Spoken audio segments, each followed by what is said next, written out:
Bună dimineața și bine v-am regăsit la un nou episod. De fapt, primul episod din seria cu bicicleta către Turcia sau în Turcia sau spre Turcia. Înțelegeți voi, suntem la ieșirea din București, ne pregătim. Hai că mai e puțin să ieșim din București. Deja simt că mi-e dor de firea. Deja simt că nu-mi este. Și am ieșit din municipiul București, am intrat în județul Ilfov. Mergem către Călăraș, prima oprire, și apoi începem să mai vorbim despre una alta.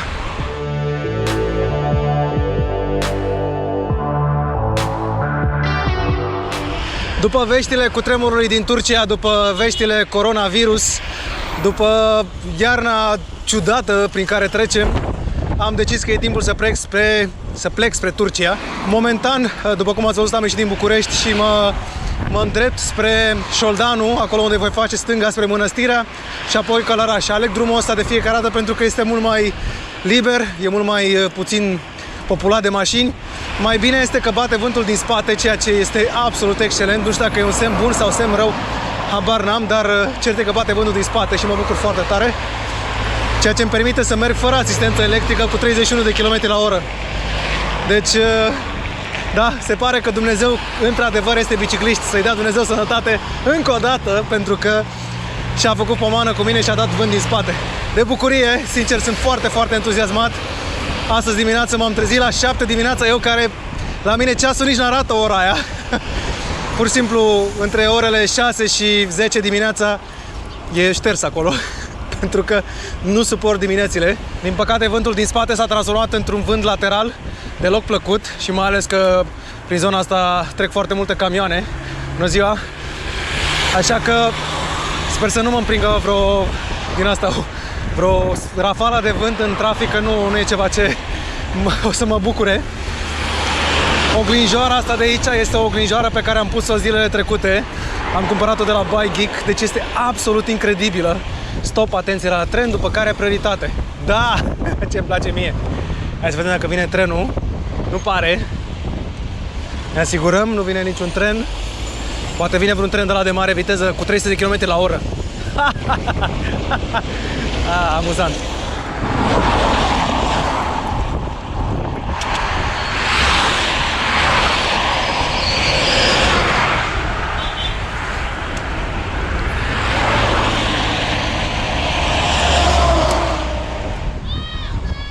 Hei!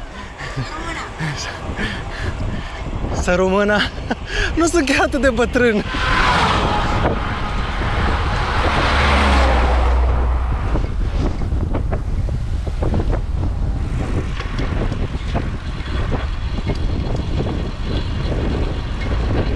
Ce mi se pare foarte ciudat este unul că singurele business-uri pe care le văd sunt birturile sau, mă rog, bombele alea specifice satelor, serviciurile auto și casele de pariuri. Cam astea sunt cele mai întâlnite 3 lucruri. Iar 2, mi se pare ciudat că nu văd absolut nicio reclamă. Adică rare ori, uite, în stânga mea e o chestie cu încălțăminte, cu o chestie simplă, făcută parcă în Paint. Obișnuit în București cu toate billboardurile, reclamele mari, gigantice, toate în fața ta. Aici, gropi. Aici nu e niciun fel de reclamă. Mulțumesc mult! Am luat-o pe un drum secundar, este drumul județean 403, e drumul secundar la drum secundar, practic. Speram să nu fie foarte multe mașini, din păcate nu prea am noroc, dar e mai puțin important, e bine că totuși putem să vorbim. Anul trecut am mers cu Pegas Călător, care nu e deloc o bicicletă rea, clar mult prea scumpă pentru ce oferă, dar nu e deloc o bicicletă rea, de touring, trekking, însă bicicleta de sub mine e ca și cum ai compara, nu știu, hai să zicem un Logan nou cu un S-Class, cu suspensie pe aer. Nu știu dacă mai au S-Class-uri de suspensie pe aer, dar pentru că este absolut incredibil ce ușor trece peste gropi, spre exemplu peste liniile astea de tren. Iar primul episod despre asta va fi, în principiu, o să mergeți cu mine vorbind mult despre ce bicicletă folosesc, ce componente și așa mai departe, pentru că data trecută m-ați tot întrebat și din păcate n-am apucat să vă răspund, așa că acum am timp să vă explic ce doriți voi. Să vedem, merge spre Fundulea, nu, spre Nana, nici pe departe, Curcani, nu, nici la Pui, Călăraș, Mănăstirea, gata. Călăraș, Mănăstirea, uite Mănăstirea pe stânga.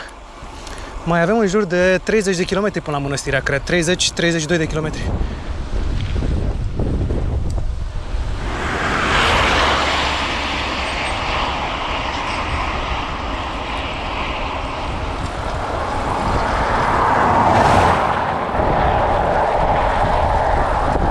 Suntem în Dorobanțu, mai avem 40 de kilometri până la Călăraș. În general, în prima zi de bikepacking, bike touring, bike trekking, este bine să faceți foarte puțini kilometri. În general, între 60 și 80 de kilometri, cel mult. Dar astăzi eu deja am pedalat 82 de kilometri. Clar îmi simt picioarele puțin deja obosite, pentru că am tot pedalat până aici. Dar aș vrea să pedalez cât mai mult pe lumină, pentru că acum se noptează mult mai repede iarna. Iubesc la nebunie culoarea pielii mele. Sunt latin și ambelele. Respect rasa. Rasa. Toată lumea rasa. Dar nu o să o vină să credeți. Sunt în Grădiștea, iar asta este o pistă de biciclete. Bine, aici e puțin cam ponosită, dar practic chestia asta este pista de biciclete. Are semne indicatoare tot, chiar și parcare. Mai în spate era o parcare de biciclete. Și aici. Uite, chestia asta e făcută ca să poți să lași bicicleta să parchezi aici. Și ce mi se pare foarte tare, în Grădiștea, pista de biciclete. Mă rog, arată ca un trotuar, nu e chiar marcată cum trebuie, dar cel puțin așa mi s-a spus. M-a oprit cineva și mi-a zis, de ce nu mergi pe pista de biciclete? Zic, care pistă, domne? Zice, asta e de la primărie, făcută pistă de biciclete, are semne tot, cu stop, cu nebunii. Zic, nu cred așa ceva. Zice, ba da, uitați-vă mai în față. Deci un domn în vârstă care... Deci, da, trebuie să recunosc că, iată, în Grădiștea avem pista de biciclete. Ceva ce nu m-aș fi așteptat niciodată. Uite semnul stop aici. Bam! Dar, la ce m-aș fi așteptat, asta e o românească pură, este ca cineva să parcheze pe ea, fără nicio jenă. Prima pauză pe ziua de astăzi. Este deja ora 14, deci pedalez de vreo 3 ore și 43 de minute. Și am pedalat 79 de kilometri, ceea ce cred eu că nu e rău deloc. Viteza maximă 51, viteza medie 27,6 km. Ups.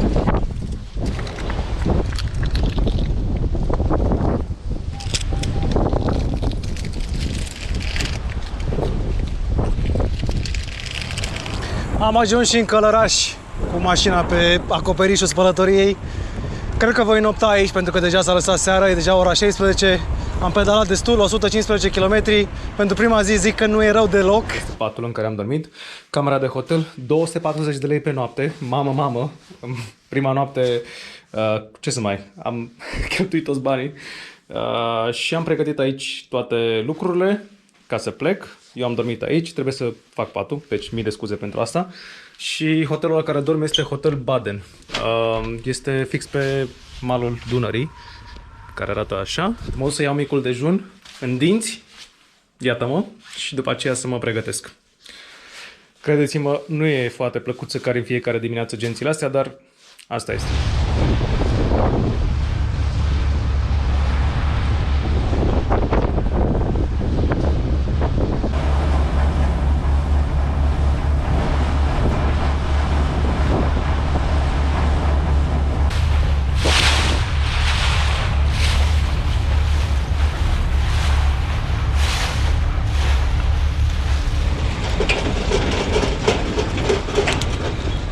Câini! Nu! Sugio! Încotro e frontiera. Partea asta? Ostrov? Aici e frontiera sau am luat eu razna? Mai în față, mai în spate, unde naiba este? Uite mai în față. Băi, răutăți mici ce sunteți, gata? Sper că n-am trecut fraudulos. Sunt deja în Bulgaria. Am trecut fraudulos granița, ce Dumnezeului. Da, scuze, că nu înțelegeam, m-am pierdut în spațiu. Aici e pe Anglia. E pe Anglia? Stau aici la coadă. Ce anume? În Bulgaria, sunt pe bicicletă. În Istanbul, până în Turcia. Gata, oficial am intrat și în Bulgaria. Omul de la vamă era super mega tare. S-a uitat la bicicletă, nu-i venea să creadă. I-am zis, băi, bicicleta asta e făcută în Bulgaria. Nu-i venea să creadă din nou. Și zicea că sunt nebun că merg în Turcia cu bicicleta.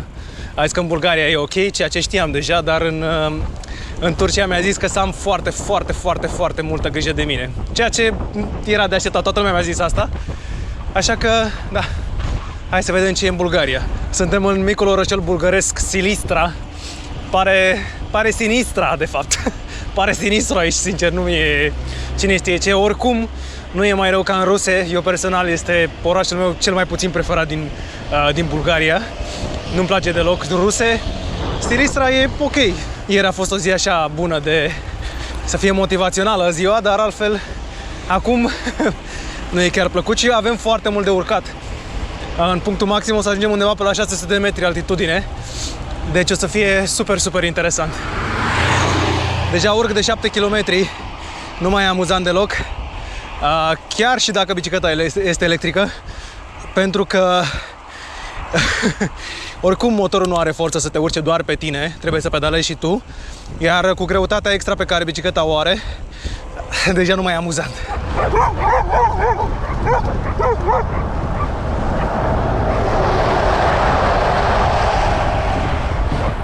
M-au alergat câinii! Lupi, Doamne!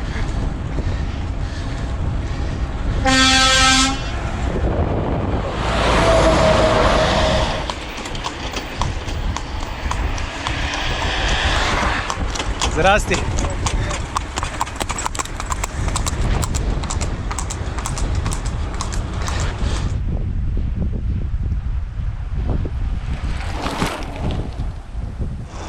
Ne oprim aici în Balic.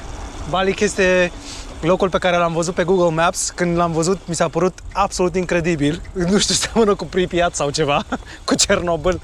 E totul abandonat. E un sat foarte mic, care arată, sincer, ciudat.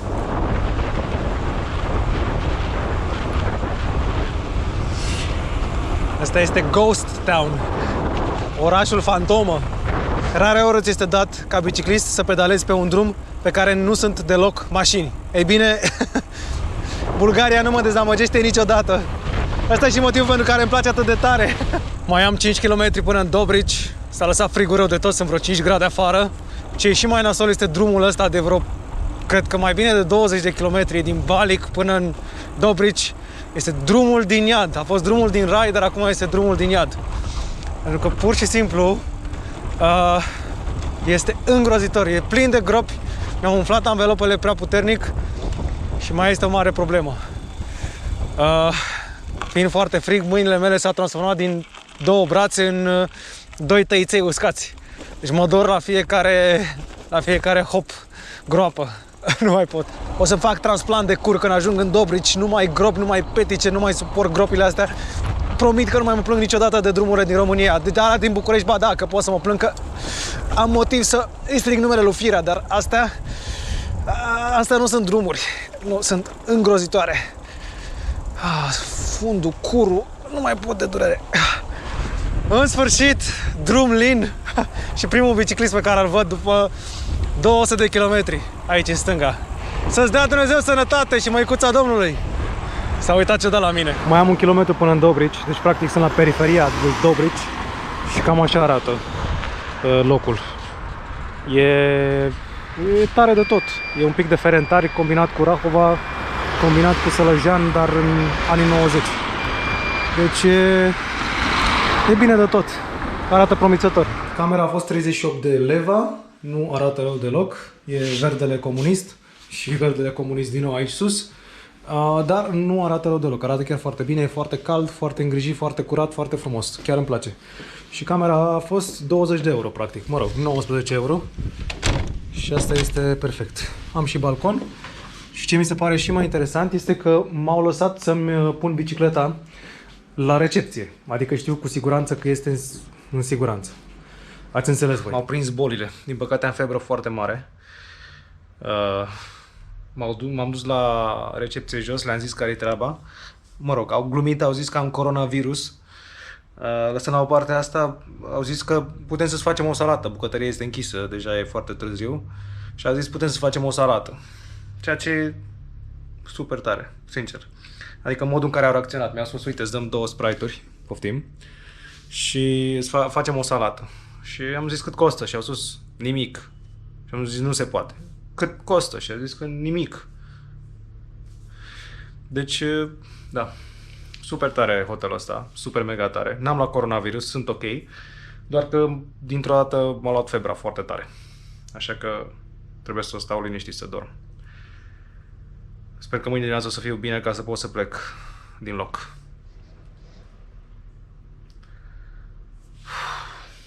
Iată-mă în cele din urmă în Varna. Acolo sus la televizor, sunt în Varna, îmi pregăteam bicicleta verde Revolution 3.0 în plecarea mea către Copenhaga, în Danemarca. Acum sunt în Varna, iarna, este foarte, foarte frig, dar cel puțin nu mai plouă și ce e și mai bine este că nu ninge, cel puțin în București am aflat că a nins foarte, foarte mult.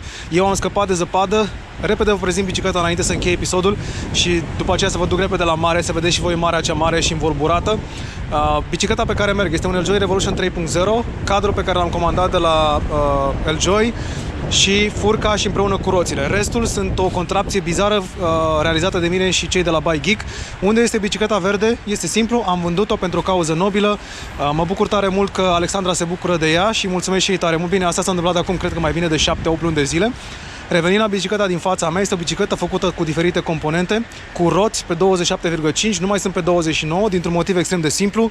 În estul Europei drumurile nu sunt la fel de bune și de asta aceasta e bicicleta cu care voi pleca și în Rusia și bicicleta aceasta trebuie să fie extrem de rezistentă. Este o bicicletă relativ grea, are vreo 22 de kilograme, 23 de kilograme aproape, însă aproape 1 kilogram are doar una dintre anvelope, iar portbagajul ăsta este foarte, foarte greu. Este un portbagaj de la Between, care ține foarte multă greutate. În față este un portbagaj de la Thule, căruia știți deja povestea, iar bicicleta realizată împreună cu cei de la Bike Geek, așa cum vă spuneam, este o bicicletă relativ simplă, cu baterie 500 Wh, iar în spate un motor de 250 de W de la Bafang, cu un controller foarte inteligent care duce totul la 620 de W peak power atunci când urci. Oricum nu sunt suficienți ca să miște bicicleta care are 50 de kg cu toată încărcătura, undeori și mai bine cu toată apa pe care o car.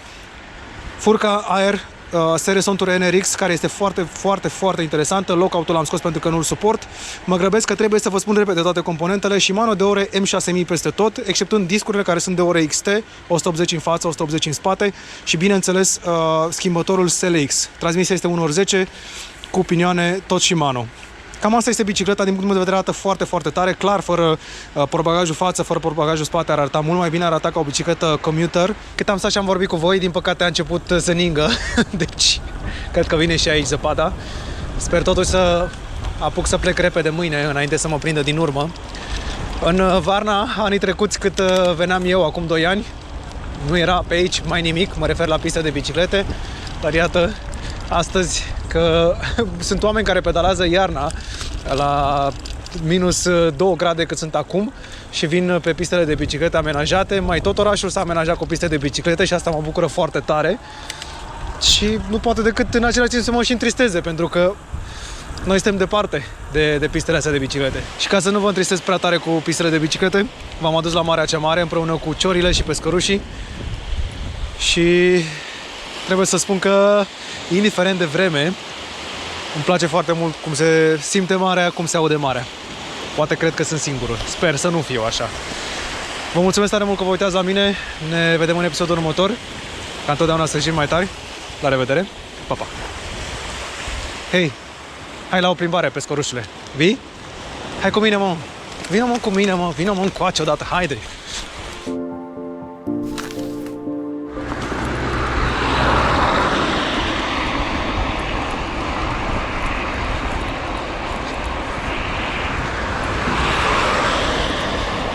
Rare ori ți este dat ca biciclist să pedalezi pe un...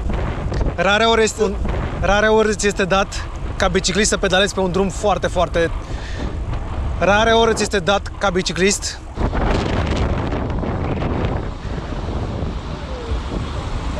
Frate, liftul ăsta este cel mai tare lucru pe care l-am văzut vreodată. Să ridicăm bicicleta repede. Așa. Deci, punem aici în lift. După aceea... Deci, imediat cum ai apăsat, stau la 3. Nu mai există uși. Și pur și simplu poți să atingi treaba asta aici. Este înfricoșător. Și se oprește dintr-o dată și poți deschizi ușa. 3, 2, 1 și... Wow! sunetul pe care l-auzi tot timpul pe bicicletă. Când mergi pe drumurile populate și vale. Mama, am 30 de km la oră, nu mai simt nimic deja. Dați-vă că vin.